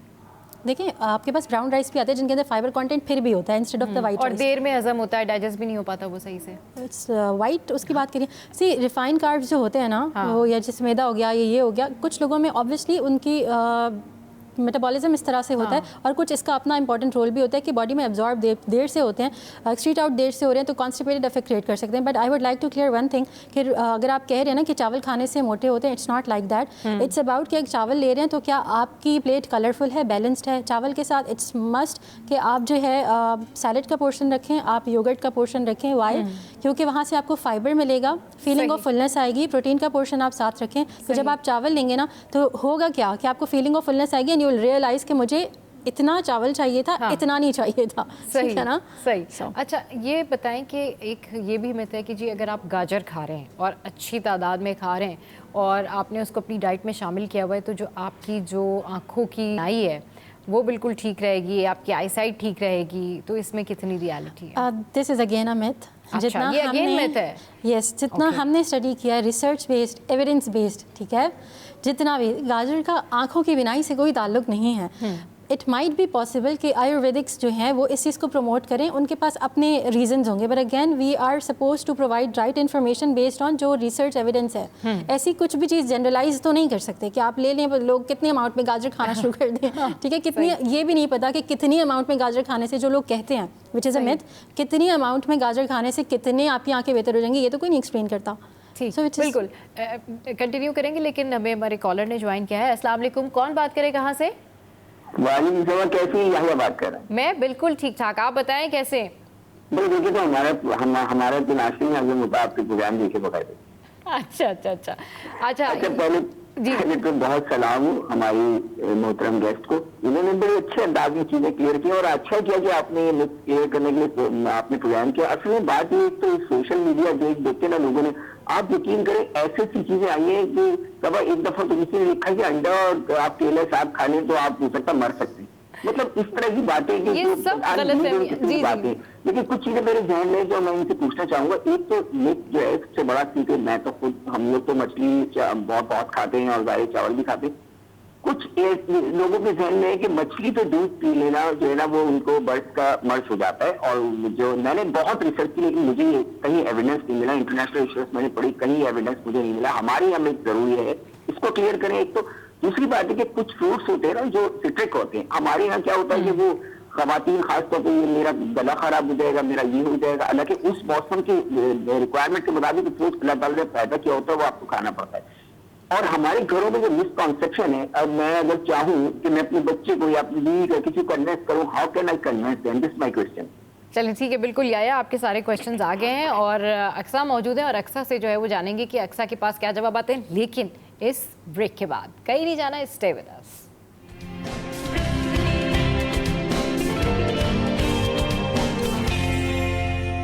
Welcome back. अक्सा मेरे साथ इस वक्त मौजूद है स्टूडियोज़ में और यकीन करें कि ब्रेक के लिंक में भी हम बातें करते रहे और अब डेफिनेटली अभी भी हम जो है वो बहुत सारी मिस क्लियर कर रहे हैं, क्योंकि जो हमारे व्यूवर्स हैं उनको ये पता होना चाहिए कि हम कितनी गलत फहमियों का शिकार है। अच्छा याया, हमारे जो लाइव कॉलर हैं वो उन्होंने हमसे क्वेश्चन पूछा था कि बहुत सारे लोगों को ये कहा जाता है कि अगर आपने मछली खाई है उसके बाद आपने दूध पी लिया तो आपको बर्स की जो है वो बीमारी हो जाएगी और वो इम्प्लीमेंट हो जाएगा स्किन के ऊपर, वो सारे आप देखते हैं कि दाग जो है वाइट से स्पॉट आ जाएंगे। किस तरीके से आप इसको बताएंगी, डिफाइन करेंगे, क्योंकि ये लाउड एंड क्लियर बताइएगा क्योंकि विंटर सीजन है और बहुत सारे लोगों को ये गलतफहमी है। देखिए, सबसे पहले तो अंडरस्टैंड करें कि जो बर्ड्स की बीमारी है ना, it's an auto immune disease, के जिसमें आपका इम्यून सिस्टम इस तरह से परफॉर्म करता है कि वो अपने सेल्स को आइडेंटिफाई नहीं कर रहा, अपनी बॉडी की चीज़ों को आइडेंटिफाई नहीं कर रहा और वो अपनी चीज़ों को अटैक कर रहा है। ठीक है, ऑटो इम्यून डिजीज़ की वजह से ये बीमारी होती है। ये कहना कि मछली के इस्तेमाल के बाद अगर दूध पी लिया है तो बर्ड्स की बीमारी लाजमी हो जाएगी, तो ऐसा नहीं है। इस पर BBC की रिसर्च हुई है जैसे हम बात कर रहे थे, इसके अलावा आखान में भी ये रिसर्च हुई थी एंड वी कंक्लूडेड कि ऐसा नहीं है। So it's again a misconception, but considering the point कि ये कितना स्ट्रॉन्ग मिथ है हमारे यहाँ कि हमारी आवाम को कंसिस्ट करना इज़ वे टू डिफ़िकल्ट। ठीक है, एहतियाती पॉइंट ऑफ व्यू से हम चेंज तो नहीं कर सकते, लेकिन अगर कोई प्रिवेंटिव मेजर के तौर पे लेना चाह रहे तो भी ठीक है, लेकिन एक्सक्लूड नहीं करना उस टाइम पे, आप गैप दे के इस्तेमाल कर लें, वो हम आवाम की तसल्ली के लिए कह रहे हैं, बट इट्स क्वाइट क्लियर कि इससे ये नहीं होता है। चलिए जी, वैसे अक्सर जो भी हम बात कर रहे थे कि लोग ये लॉजिक लाते कहाँ से, भाई आपने मछली खाई है उसके बाद ऑब्वियसली आप चाय पियेंगे या आप कोल्ड ड्रिंक की तरफ जाएंगे। खैर, अब जितने भी लोगों को ये मिथ है, ये गलतफहमी है, तो वो आज दूर हो गई होगी। अच्छा, एक और क्वेश्चन है प्रॉन्स से रिलेटेड कि ऐसे लोग जो कि प्रॉन्स खाते हैं, अगर उनको कुछ लोग इस तरह की कंप्लेन करते हैं कि हमने प्रॉन्स खाएं तो उसके बाद जो है वो हमें रैशेस हो गए या इचिंग हो गई है, तो उस हवाले से बताएं ये मिथ है या वाकई ये ठीक है? नहीं, ये चीज़ एग्जिस्ट करती है। अच्छा, ठीक है, प्रॉन्स खाने से होता है लेकिन हर किसी को नहीं होता। Those who are allergic to sea food, ठीक है, शेल फिशेस से जिनको एलर्जी है वो भी, और सी फूड से जिन लोगों को सूट नहीं करता, इंटॉलरेंस है या एलर्जी है, ठीक है, एलर्जीज का क्योर नहीं है। ठीक है, उसकी सिम्टोमेटिक मैनेजमेंट होती है या प्रिवेंशन है, प्रिवेंशन है, ठीक है। और जस्ट इन केस इस तरह का इशू हो गया कि आपने लिया, आपको पता है कि आप एलर्जिक हैं, आपका बहुत दिल किया खाने का और आपने खा लिया रिस्क लेके कि मे बी इस टाइम ना हो, ठीक है, तो फिर क्या है, सिम्टोमेटिक मैनेजमेंट है। होता ये है कि जिससे एलर्जी कह रहे होते हैं ना, इचिंग और हाइव्स अपीयर होना शुरू हो जाते हैं, ठीक है, तो वो बहुत ज़्यादा डिस्टर्बिंग भी होता है और बहुत इरिटेबिलिटी और बहुत स्ट्रेसफुलनेस कॉज करता है। सो नोइंग कि आपको किस चीज़ से एलर्जी है, अगेन ये बहुत इंपॉर्टेंट चीज़ होती है, because majority of the population are like जिनको पता नहीं होता, ठीक है, कि उनको किस चीज़ से एलर्जी है। तो ऑब्वियसली वो फूड डायरी मेंटेन करके आपने देखना होता है कि इस फूड से क्या ट्रिगर आ रहा है जिनको एलर्जीज होती हैं। सो यस, ये completely it's not a myth, ये एग्जिस्ट करता है ऑब्वियसली एलर्जीज़ की बेसिस पे, लेकिन हर किसी को नहीं ज़रूर। हमने देखा है बहुत सारी आवाम खाती है प्रॉन्स, उनको नहीं होता, कुछ स्पेसिफिक पॉपुलेशन है, कुछ परसेंटेज जिनको होता है। सो अगेन अगर सी फूड एलर्जी है तो फिर हो सकता है। अच्छा, एक और मिथ है कि बहुत सारे डॉक्टर ये सजेस्ट करते हैं आपको, जैसे ही आपने किसी से स्किन की बात की ना, उसने अगला आपको ये कहना है आपने पानी बहुत पीना है और 8 गिलास तो आपने पीने ही पीने हैं, ये तो ये तो बिल्कुल मस्ट है कि आपने 8 गिलास दिन में पानी पीना है, वरना तो देखिए आपकी स्किन जो है ना वो ड्राई डेड हो जाएगी, मतलब और पैचेस पड़ जाएंगे, ये सारा कुछ ठीक है। आपको अपनी स्किन को मॉइस्चराइज करने के लिए, उसकी ड्राइनेस ख़त्म करने के लिए पानी पीना चाहिए, लेकिन क्या ये बिल्कुल ठीक है कि आप 8 से 12 गिलास जो है वो डेली पानी नहीं? अगर पानी पीने से एक अच्छी बात है कि आपकी स्किन अच्छी होती है, लेकिन अगर हम दोनों यहाँ पे बैठे हैं, हमारी स्क्रीन पे स्किन प्रेजेंट हो रही है, क्या हम ये कह सकते हैं कि हम इतने अच्छे अमाउंट में पानी लेते हैं? ऑब्वियसली बिजी कैजुअल में सबसे पहले आपकी ज़ात कॉम्प्रोमाइज़ हो रही होती है, जो कि बात एक गलत बात है, ठीक है, सही। हाँ, लेकिन जहाँ तक पानी की बात है ना, कि एक थ्योरी ये है कि भाई आपने 8 गिलास लाजमी लेना है, तो इसके लिए क्या है कि हम ये नहीं कह सकते कि ये जनरलाइज्ड है और हर एक के लिए है। आपकी एज की बेसिस पे, आपकी बॉडी की डिमांड की बेसिस पे, आपकी फिजिकल एक्टिविटी की बेसिस पे और क्लाइमेटिक कंडीशन जिस इलाके में आप रह रहे हैं। अच्छा, बहुत सारे डॉक्टर्स या बहुत सारे डाइटिशियन को मैंने ये कहते भी सुना है अक्सर कि आप पानी तो जितना पिए उतना आपके लिए अच्छा है पानी, बट बहुत सारे ऐसे एक्सपर्ट हैं, बहुत सारे ऐसे जनरल फिजिशियन हैं, बहुत सारे ऐसे जो है स्पेशलिस्ट हैं, वो आपको कैटेगोरिकली कह देते हैं कि भाई आपने अनलिमिटेड, अगर आप ये चीज़ excess of everything is bad, तो अगर आप अनलिमिटेड पानी पी रहे हैं तो वो आपकी किडनी को इफेक्ट करेगा, वो हार्मफुल है, वो जाहिर सी बात है, आपका पूरा एक सिस्टम है वो डिस्टर्ब होगा। मतलब how many times you go to the washroom and just for that कि भाई आपकी स्किन बेहतर हो रही है तो आप पानी पिए जा रहे हैं, ये भी ज़रा क्लियर कीजिएगा। देखिए, पानी ज़्यादा पीना इट्स गुड। यहाँ पे जो जनरल फिजिशियन या डॉक्टर्स या डाइटिशियंस अगर ये बात कह रही होती है, नॉट डाइटिशियंस स्पेसिफिकली ये स्टेटमेंट नहीं यूज़ करती कि जितना मर्जी पी लें, स्पेसिफिक अमाउंट आप based on your climate area या फिर आपका एज है, फिजिकल एक्टिविटी है। लेकिन जो डॉक्टर्स जनरलाइज करते हैं उसका एक स्पेसिफिक रीज़न, उन्हें पता है हमारी आवाम पानी के मामले में कितनी अच्छी है, ठीक है, तो वो एक जनरल स्टेटमेंट में कहते हैं पानी आप जितना पिए उतना अच्छा, क्योंकि उन्हें पता है अगर इन्होंने 4 से 8 गिलास भी पी लिया तो इनका बड़ा एहसान होगा अपनी ज़ात से, वो करते नहीं है इस तरह, ठीक है। लेकिन इस चीज़ को ये भी देखना चाहिए कि आपको अपनी स्किन की जो ड्राइनेस है उसके अकॉर्डिंगली भी मेंटेन करना चाहिए ना अपनी वाटर इनटेक। अब अगर आपको लगता है कि आपकी बहुत ऑयली स्किन है और आपको लगता है कि आप की जो एक नॉर्मल नीड है पानी की, वो आप दिन में अगर 6 गिलास पी लेते हैं तो फाइन, अगर वो आपकी स्किन मेंटेन कर रही है तो। लेकिन अगर नहीं मेंटेन कर रही है तो आप उसको 8 गिलास कर लें। अब अनरीजनेबल आप जो है वो जस्ट बिकॉज ऑफ दैट कि आपको पानी ज़्यादा पीना चाहिए तो आप पानी सिर्फ इसलिए कि स्किन आपकी बेहतर है ना। देखिए, स्किन टाइप को अंडरस्टैंड करना बहुत ज़रूरी है। कुछ लोगों की नॉर्मल टू ऑयली है, कुछ लोगों की ऑयली है, कुछ लोगों की ड्राई है। जिनकी बहुत ज़्यादा ड्राई है वो उनका एक नेचुरल स्किन टाइप है, ठीक है, तो आप उसको मैनेज करें, आप उसको मॉइस्चराइज अच्छे से करें, स्पेसिफिक प्रोडक्ट्स आते हैं आपके लिए, और पानी ऑब्वियसली अच्छी। लेकिन ये कह देना कि सिर्फ पानी पीने से आपकी स्किन टाइप चेंज हो जाएगी, कि ड्राइनेस से आप फ्रेश या ऑयली स्किन तरह, वो तो नहीं हो सकता ऑब्वियसली। सही। अच्छा, अगर आपको डायबिटीज़ है तो फिर आपको केले नहीं खाने चाहिए, ये किस हद तक ठीक है या इसमें क्या है?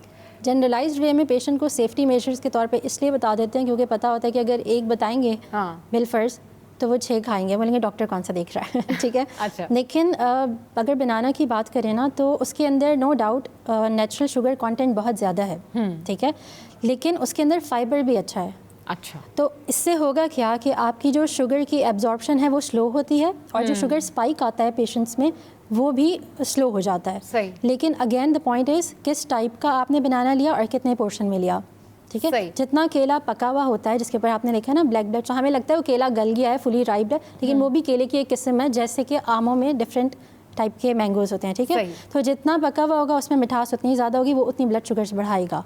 तो डायबिटिक पेशेंट्स जो हैं, अगर उनकी शुगर फॉर लाइक 15 डेज़ वो ट्रैक करते हैं और विद इन रेंज है, तो उनके लिए रिकमेंडेड है कि वो आप वो वाला केला ले लें जिसपे बहुत माइनर से ब्लैक स्पॉट होते हैं, येलो होता है मोस्टली, ठीक है, कम्प्लीटली येलो और माइनर स्पॉट। या फिर वो जो कच्चा पीला हरा जो केला होता है ना, कि थोड़ा कच्चा सा, वो भी ले लें तो भी ठीक है। उसके अंदर फ्रूट का यानी शुगर का जो कंटेंट है वो लिमिटेड होता है compare to the fully ripe banana. अच्छा, ये बताइएगा कि नमक जब भी आप टेबल पे टेबल पे बैठे और किसी कोई भी घर के फर्द ने किसी ने भी जो है वो नमक का बहुत इस्तेमाल करना होता है कि भाई आज तो सारा ही नमक ख़त्म कर लेना है, या फिर नॉर्मल भी कोई बंदा नमक डाल रहा होता है कि नमक कम है या उसको उसके स्पाइस के लिए, टेस्ट के लिए। तो मेरे घर में तो नमक के इस्तेमाल पे बहुत ज़्यादा पाबंदी है कि भाई बहुत ज़्यादा आप नमक नहीं खाएं क्योंकि वो ब्लड प्रेशर हाई कर देता है, इससे प्रॉब्लम होती है, समथिंग लाइक दैट।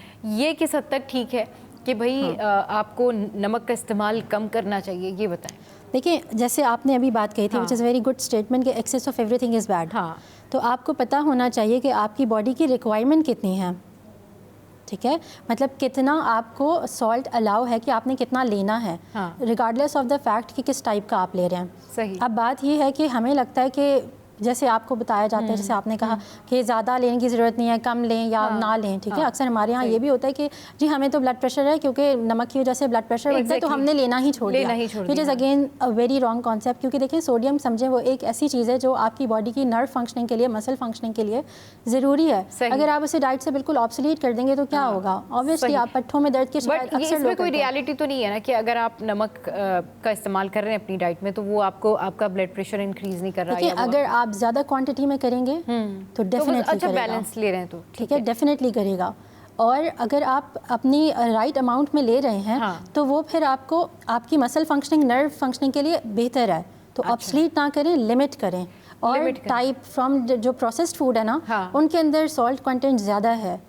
अब जब आपने वो चीज़ ली है और साथ उसके ऊपर नमक छिड़क के खाएंगे तो क्वांटिटी तो एक्सीड होगी, ठीक है। हिडन सोर्सेज भी है ना सोडियम की, जो लोगों को नहीं पता, बिस्किट है, ब्रेड है, इनके अंदर सोडियम भी मौजूद होता है। अच्छा, नमक और चीनी को कहते हैं कि आप ऊपर से डाल के एक साथ कंबाइन करके ना खाएं, बल्कि आप उसको पका के खाएं। ये किस हद तक? चीनी के बारे में? अच्छा, दोनों मिक्सचर में पूछ रहे हैं आप, अलग पूछ रहे हैं? सॉल्ट के बारे में। और नमक किसी और चीज़ के ऊपर मिक्स करके आप ना खाएं, लेकिन उसको पका के खाएं। जैसे फॉर एग्जांपल देखें, कहते हैं कि अंडे के ऊपर ऐसे नमक छिड़क के मत खाएं, ठीक है, बिल्कुल, टू बी मोर स्पेसिफिक और हमारी ऑडियंस को क्लियर हो सके। तो अगेन द पॉइंट इज कि वो छिड़कना इज़ नॉट नुकसानदेह, कितना छिड़क रहे हैं वो, क्योंकि देखिए अंडे की जर्दी के अंदर ऑलरेडी सोडियम कंटेंट मौजूद होता है। अब टेस्ट प्रेफरेंस के हिसाब से आप जितनी चीज़ बढ़ाते जाएंगे तो उतना आपको नुकसान भी है ना। लेकिन आप कोशिश करें कि आप कुछ उन चीज़ों का इस्तेमाल कर लें जो नमक के मुतबादिल के तौर पे जो आपकी टेस्ट बड्स को सेटिस्फाई करें। जिसमें सेब का सिरका होता है, लेमन है, ठीक है, आप उसका इस्तेमाल कर लें तो आपकी जो सॉल्ट की क्रेविंग है वो सेटिस्फाई हो जाएगी। जस्ट इन केस में ये नहीं करिए, उसे रिप्लेस कर दें, सोडियम रखें लिमिटेड अमाउंट में, और टेस्ट प्रेफरेंस के हिसाब से आप सॉल्ट के ऑल्टरनेटिव्स पे चले जाएं। ठीक है जी, बहुत शुक्रिया अक्सा, आप हमारे स्टूडियोज़ आई और आपने इतनी सारी गलतफहमियों के जवाब दिए। मज़ीद जो है ना और भी बड़े सारे क्वेश्चंस हैं जो कि जहन में है, लेकिन क्योंकि बिल्कुल अब इस वक्त हम अगली अपनी टॉप स्टोरी और अगले पैनलिस्ट की जानिब बढ़ेंगे, तो यहाँ पर वक्त हुआ एक ब्रेक का। ब्रेक के बाद जब वापस आएंगे तो हम बात करेंगे फंगल इन्फेक्शन की, कि क्या ये फंगल इन्फेक्शन विंटर्स में होते हैं या थ्रू आउट ईयर भी फंगल इन्फेक्शंस हो सकते हैं। सो स्टे विद अस।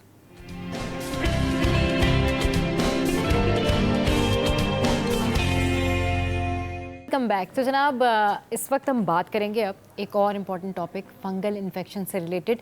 और विंटर सीज़न में हम देखते हैं कि एलर्जी हो या फिर रैशेज़ हो, स्किन एलर्जी हो, बहुत ज़्यादा ये कॉमन होती है। लेकिन क्या ये सिर्फ विंटर्स तक ही महदूद होते हैं या थ्रू आउट ईयर भी इसका जो है वो असर होता है लोगों पर? इस पर बात करने के लिए हमारे साथ इस वक्त मौजूद है उम्मे राहील। अस्सलाम वालेकुम, वेलकम टू द शो। कैसी हैं आप? अल्हम्दुलिल्लाह, बिल्कुल ठीक ठाक। अच्छा, ये बताएं कि बहुत टाइम बाद जो है वो आपसे इस तरह से मुलाकात हो रही है, ओवरऑल आप कैसी हैं, मौसम एंजॉय कर रही हैं, सारा कुछ ज़रा थोड़ा सा अपने बारे में बताएं। मैं बिल्कुल ठीक हूँ अल्हम्दुलिल्लाह। मौसम, सर्दियाँ मुझे बिल्कुल पसंद नहीं है। हाँ, इसीलिए मैंने आपसे पूछा। मुझे बिल्कुल पसंद नहीं है सर्दियाँ, लेकिन बहरहाल अल्लाह ताला की अता की वे मौसम है, तो उसकी एहतियात के साथ चल रहे होते। ठीक है। अच्छा उम्मे राहील, ये बताएं कि फंगल इन्फेक्शन सर्दियों में बहुत ज़्यादा इसकी कंप्लेन आती है, बहुत ज़्यादा ये प्रोमिनेंट होते हैं, मतलब हर घर में किसी ना किसी एक शख्स के साथ ये प्रॉब्लम होती है। तो इसका एक तो ये बताइए कि ये इसका क्या सोल्यूशन है, किस तरीके से इसको हैंडल किया जाए, और ये क्या सिर्फ विंटर सीजन की ही डिजीज़ होती है?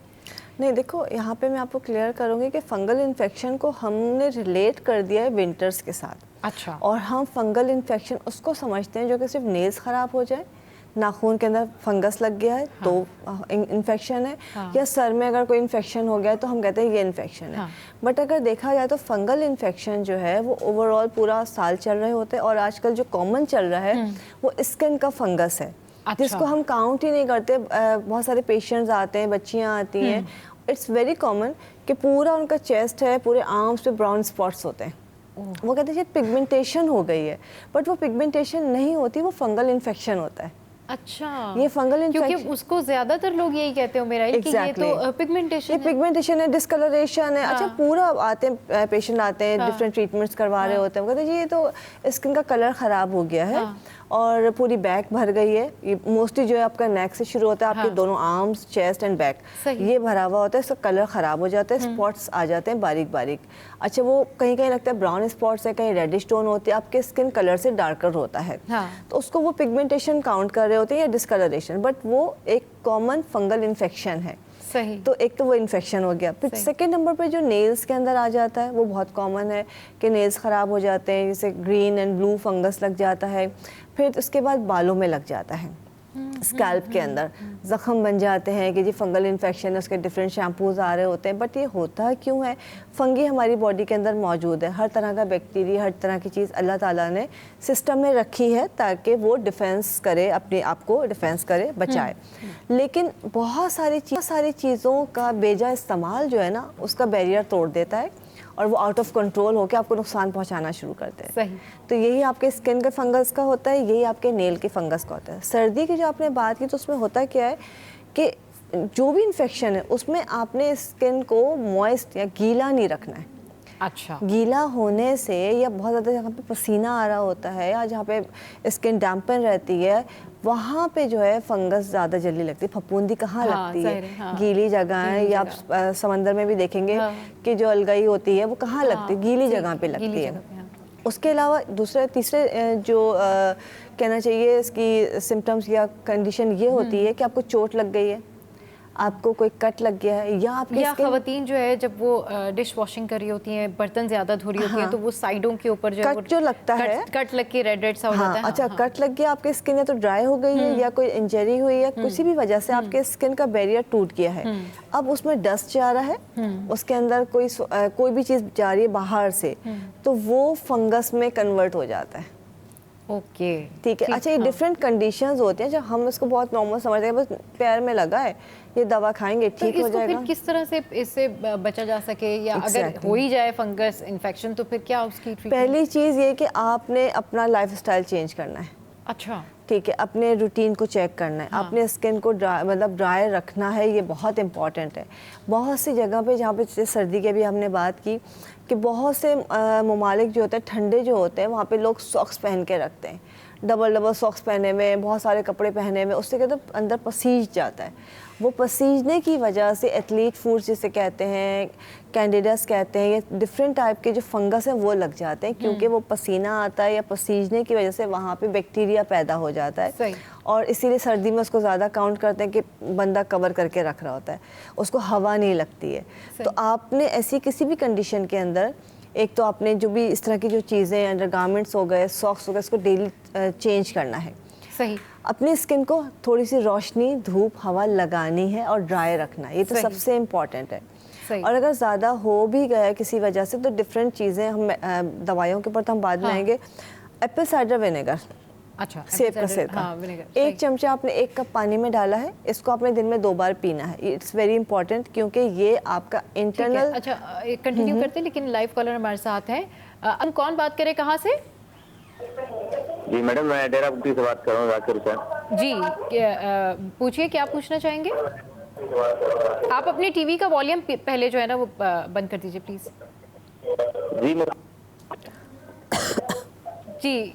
जी जाकिर हुसैन। जी हमारा मसला यही था कि ये जो गर्मियों के मौसम में स्क्रीन पर जो जी जो निशान आते हैं, मतलब कि इसका कोई बेसिकली हल होगा? डॉक्टर साहब से मेरा ये सवाल है। जाकिर, आपकी आवाज जो है वो ठीक से नहीं आ रही है, क्योंकि आपका जो टीवी का वॉल्यूम है वो आपने बढ़ाया हुआ है। टीवी की जो आपकी आवाज है ना वो कम कर दीजिए। आवाज अभी आ रही है? जी जी, मुझे आ रही है। जी पूछिए। मैंने कहा कि ये स्क्रीन में जो गर्मियों के मौसम में निशान निकलते हैं, तो ये डॉक्टर साहब से मेरा ये मशवरा है कि सवाल है मतलब कि ये किस तरीके से इसका मुश्किल कोई हल होगा, ये मतलब कि जून और जुलाई में इसका जो मसला है स्क्रीन का।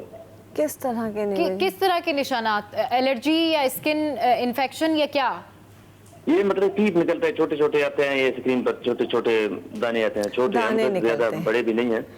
अच्छा ठीक है ठीक है। पूरी बॉडी पे निकलते हैं? अब पूरी बॉडी पे उन्होंने कहा है कि जी वो छोटे छोटे से, ठीक है, वो ना गर्मी में निकलते हैं। देखिए गर्मी में जो है आप पित्त जिसे हम कहते हैं या गर्मी दाने जिसे कहते हैं, वो गर्मी की वजह से निकल रहे होते हैं। ऑब्वियसली पसीना ज़्यादा आ रहा होता है, गर्मी है, लू चल रही होती है, उसमें बारीक बारीक दाना निकल आता है। उसका बेहतरीन हल तो ये है कि आपने रोज़ाना जो है शावर लेना है, नॉर्मली लेते हैं लोग, लेकिन उसके अलावा जो है संदल का पाउडर, अच्छा संदल पाउडर लेके उसको अपने अर्के गुलाब के साथ पेस्ट बनाना है। उसमें थोड़ा सा जो इमली का पल्प होता है वो ऐड कर देना है, उसको अपने पूरी बॉडी पे लगा लिया है। देन उसके बाद जब वो ड्राई हो जाता है उसको वॉश कर लेना है। सही। ये आपने रेगुलर बेसिस पे करना है। पसीना नहीं आना चाहिए, पसीना कंट्रोल करने की कोशिश करनी चाहिए। उसके लिए डिफरेंट आप यूँ समझ लें कि स्प्रे बनते हैं कि आपने रोज़ वाटर लिया है, उसके अंदर आपने सत पुदीना डाल दिया है, अच्छा। और उसके अंदर कुछ मिंट्स खाली पुदीने की पत्तियां डाल दी हैं, और एक चुटकी बेकिंग पाउडर डाल दिया है। ओके। इसका स्प्रे जो है आप बॉडी पे करें, पूरी बॉडी पे, फेस पे कर सकते हैं, तो ये पसीने को कंट्रोल करता है और पसीने की वजह से जो दाने बनते हैं वो नहीं बनेंगे। और फिर पानी का इस्तेमाल, गर्मी की बात इन्होंने की, तो गर्मी में फिर आपको इमली आलू बुखारे का शरबत पीना है, ठंडी चीज़ें इस्तेमाल करनी है, दही का इस्तेमाल ज़रूर करना चाहिए। और बॉडी का ये कि दिन में 1 से 2 दफ़ा ज़रूर शावर लें, और शावर लेने के बाद जो बॉडी को प्रॉपर ड्राई करें, बॉडी को प्रॉपर ड्राई करें। जी बिल्कुल। बात वो ये कि जितना ज़्यादा आप अपनी स्किन केयर करेंगे, आप अपनी टेक केयर करेंगे, उतना ही ज़्यादा जो है वो आपके पिंपल्स नहीं होंगे या स्किन पे आपके प्रॉब्लम नहीं होंगे। बहुत सारे क्वेश्चंस हैं, बहुत सारी बातें हैं, लेकिन यहाँ वक्त तो एक ब्रेक का। आपने कहीं नहीं जाना, हमारे साथ रहना है, बस ये जा रहे हैं और वापस आ रहे हैं।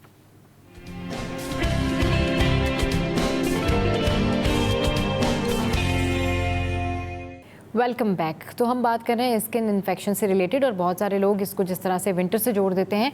उम्मे राइल ने हमें बताया कि ऐसा बिल्कुल भी नहीं है। ये थ्रू आउट आपकी जो सिम्टम्स होते हैं स्किन की कंडीशन, ये आपके टेक केयर करने और ना करने की वजह से होते हैं। अच्छा, आप पिगमेंटेशन का जिक्र कर रही थी, तो जब ये स्टार्ट हो किसी को भी कि ये पिगमेंटेशन एक सर्टन एरिया पे, सर्टन स्किन पे स्टार्ट हुई है, तो उसको फ़ौरन जाके चेकअप कराना चाहिए, फ़ौरन जाके ट्रीटमेंट करना चाहिए।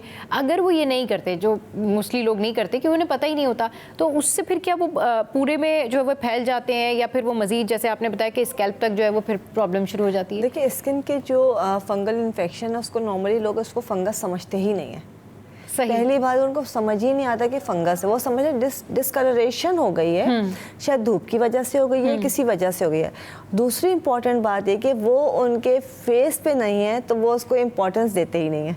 सही, बिल्कुल। अच्छा, हमें कॉलर ने ज्वाइन किया है। अस्सलाम वालेकुम, कौन बात कर रही हैं, कहाँ से? वालेकुम अस्सलाम। जी जी बोलिए, कहाँ से बात करिए, कौन बात करिए? जी रमशा बात कर रही हूँ गुलशन हबीब से। जी जी रमशा, पूछिए, क्या कहना चाहेंगी, क्या सवाल पूछना चाहेंगी? जी, मैं क्वेश्चन मेरा ये है कि जो विंटर सीजन में रिंग वर्म हो जाते हैं, ठीक है, उसके अलावा नील फंगस हो जाती है, तो इन चीजों से किस तरीके से बचा जा सकता है, और क्या जो हम डाइट लेते हैं वो हमारी डाइट के इस फंगस से बचने के लिए, इस जितने भी फंगल इन्फेक्शन होते हैं उनसे बचने के लिए क्या कोई रोल प्ले करती है सीजन में? ठीक है, बिल्कुल आपका क्वेश्चन आ गया। वही जो नेल इन्फेक्शन का इन्होंने कहा ना कि और नेल बड़ा अच्छा सवाल किया है। देखिए, सबसे इम्पोर्टेंट है कि बचा कैसे जाए। अब तो फंगस लग गया या फंगल इन्फेक्शन हो गया, किसी भी वजह से, जो भी रीज़न है, व्हाटएवर, पहली चीज़ आपने अपनी हाइजीन का ख्याल रखना है। फिर मैंने आपको कहा एप्पल साइडर विनेगर पीना बहुत ज़रूरी है, आपकी बॉडी को जो है वो क्लियर करता है। एसिडिक होता है तो वो आपका इन्फेक्शन का बैक्टीरिया जो है ख़त्म हो जाता है उससे।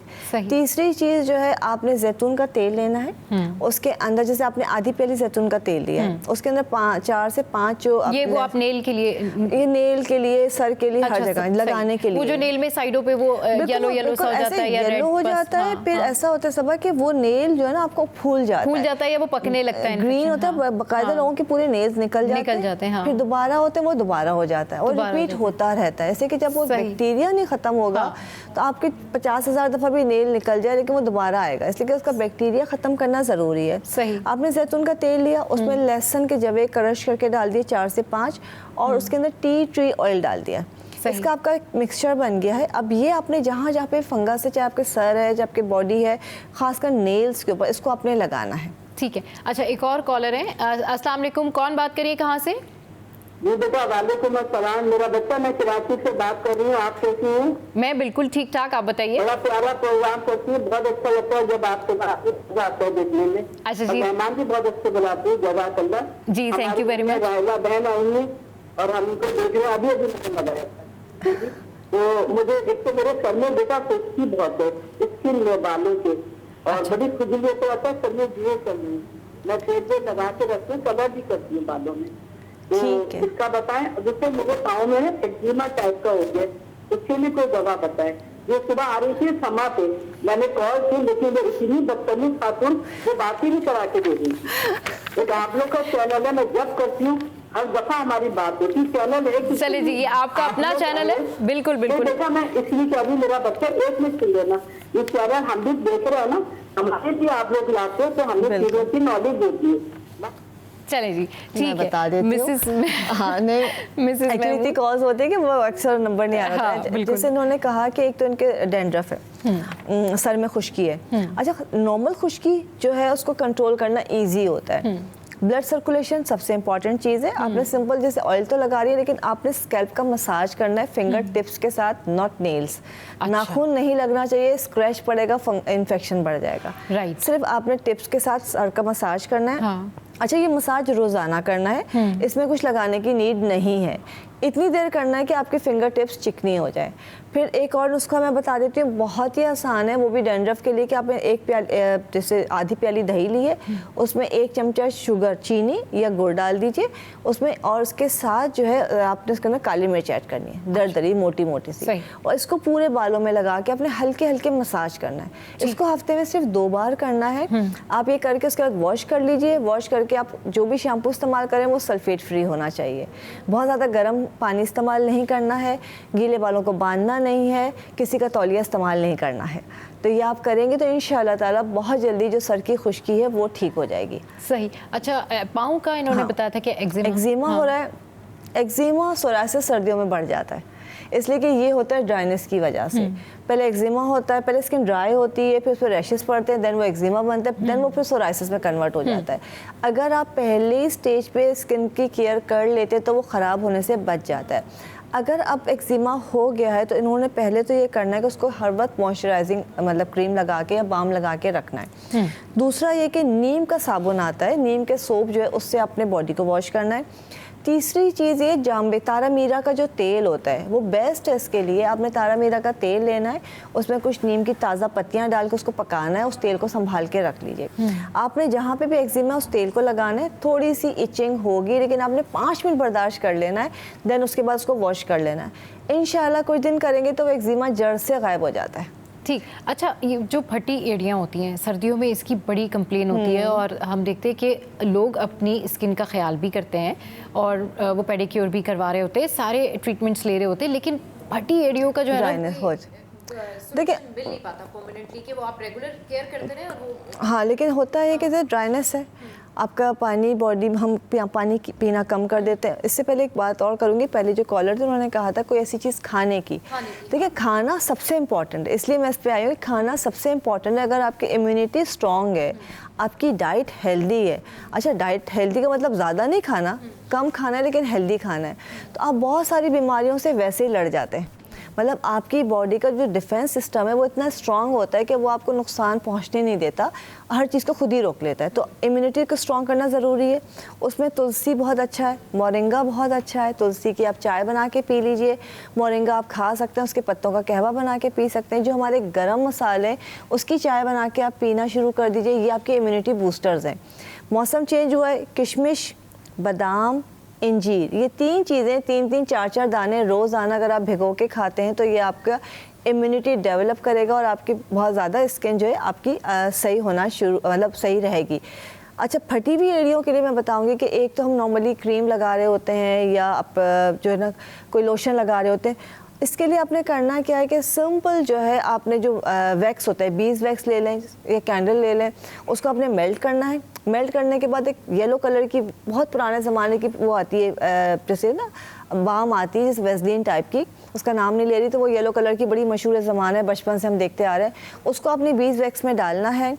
उसके बाद आपने एक अदद शलजम जो है उबालना है, इतना उबालना है कि वो उसी के अंदर पानी के अंदर गल जाए और वो पानी उसके अंदर खुश्क हो जाए। उसको आपने बिल्कुल पेस्ट बना के उस बीज वैक्स में और वेस्लिन में मिला लेना। ये 3 चीज़ें हो गई।